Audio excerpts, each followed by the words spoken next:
All India Radio Imphal Media Moise Meter Zathum Somli Point Khat Kilhar Digya Som Gyalini Le FM Megahaz Jale Thum Point Nga Panang Ki Poncha Paite Program Hi Tunin Thata La Kom Simna Le Jamie Zenkan Sang Apan Thatna Langa Ina Ini Dingo Tun Amasapeni Nalung Akim Nadiam Chila Jamie Sak Ingai Dingo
All India Radio Imphal Kristi Model Sang Thutaklakhom Asim Manipur Sokal Panlang Nanoya Manipur ni Guwahati Atang Hi Som Gyalagyate Guwahati Manipur Bhavanapan Bas Liya Pikha Kitawa Tunin Mawa Medical Screening Abol Nungun Mantipukriya Health Minister L. Jantakumar Singin Anabaidona Tulel in Quarantine Center Akoin Omuhi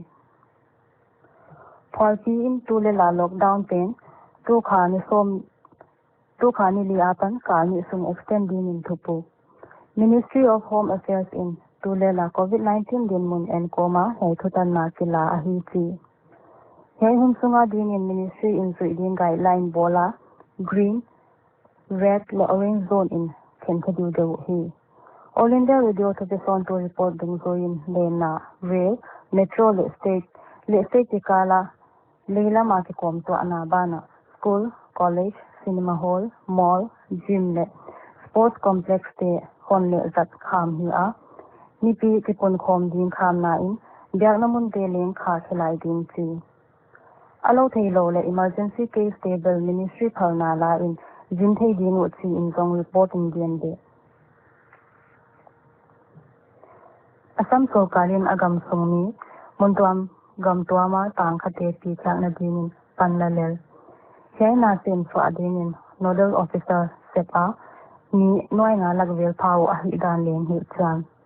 Hay Tung Tang Gen Khom Dinin Chief Minister Sarvananda Sonowal in Zani Talamin Guwahati at Meeting Sam Aman Amaute All Ola Aban Bana Pi Bangsa Deyam Swahidin Chia Gamdang Atang Khate Kyanga Sumsang Ni Chat State Sokalin Khak Ahidan Len Ni Pi Pe Thai Din Puang Tripura Sokalin Agro Entrepreneurs Facilitation Desk Kichi Central Government Funding Agencies Teapan State Sunga Sumsin Nalyan Saini Entrepreneur Ten Sokalapan Tanok Soana Incentives Hiam Ahi Kele Sokalin Suma Hona Apyak Thainabi Kha Khyau Senior Minister Le Cabinet Spokesperson Hinalin Ratan Lal Nakin Minister Ten Meeting Anainawa Haitu Tipas Ahitia Directorate of Horticulture and Soil Conservation Mona Hai Deskol Hidinchi Tripura Chief Minister Dibla Kumar Dating State Sunga Sumsin Na Lockdown Jakin Boy Mama Hidan Lin Taklang Meghalaya Chief Minister Conrad Sangma in COVID-19 Beite Laka Som Te Dam Swa Tau Chia Active Case Khatkia Omta Chi State Secretariat Review Meeting Neiso in Chief Minister in Positive Meet Ten Test Humde Abol Nungun Negative Tau Amau To Sinin Na Ve Dam Swa Som Phata Chi Patient from the Khatna Pen Test Ni Ve Akibol Nungin Negative Talk Daka Som Ni Ilali Singin Test Khat Ve La Silai Din Sihi Meghalaya Solkalin Mining Tilman Phato Kyakna Kano Na Pat Sut Sopinon Din Si Deputy Chief Minister Preston Tinsong in Cement Industry Ten Plan Abol Teule State Polamapan Banjat Poimo Puaklut Ngai Din Tele Truck Apoimo Diva Submit Din in Thaisak Meghalaya Solkal Noya Health and Family Welfare Department Joint Secretary in State Solkalin COVID-19 Zaka Chief Minister Relief Fund Tungtonin April Sangile Somni in Ambulance Hak Somni Lenga Dong Chi Press release in Zanin Hai Ambulance Te Uttar Pradesh Apan Ahibana Athak Hia Asunga Medical Equipment Te Leng Hoi Mama Si in Thuswa Tunya Dinga Sudak Lakom Isim Te Yaipeng Ahi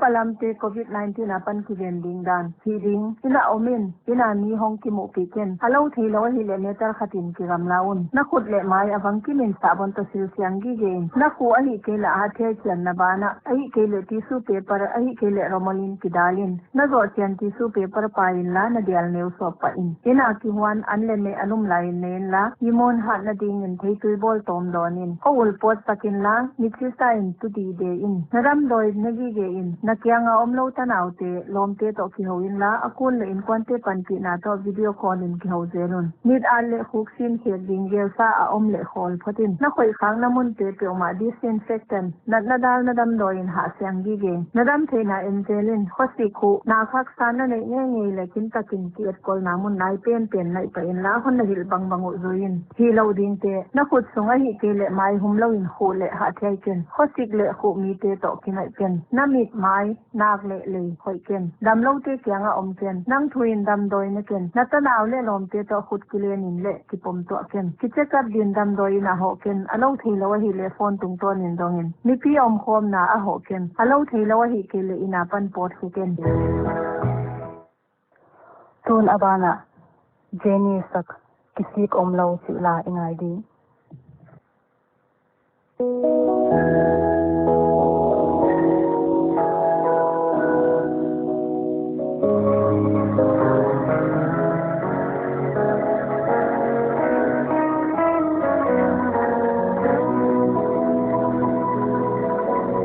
đâm lại hôn lên đi tê cứ khao bằng mình kiang thế la xin lại hôn lên đi tê wala hôn liang thân ta tua ka pa ngược lại đi tê cứ bạc bằng hùng quê đi ra hạt lại nia bên bay chẳng mang đai quên theo đi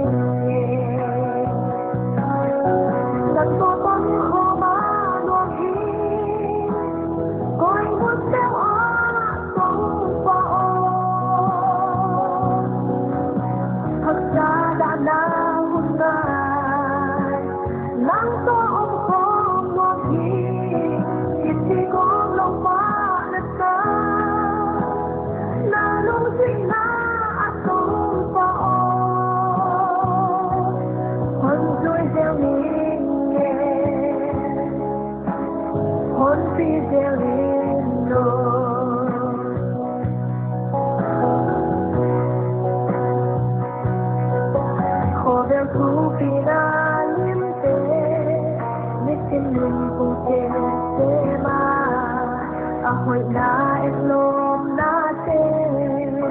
tâm lý ai hi của em để na lệ na du na cơ lung tình nào bằng đâu thì hàng lên từng gô xa đi càng tồn van gô theo rồi làm cho con khô má nuốt hi coi muốn theo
hon the sak si la ingai som non ding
Tunia di nga jeli zentan siya nga pan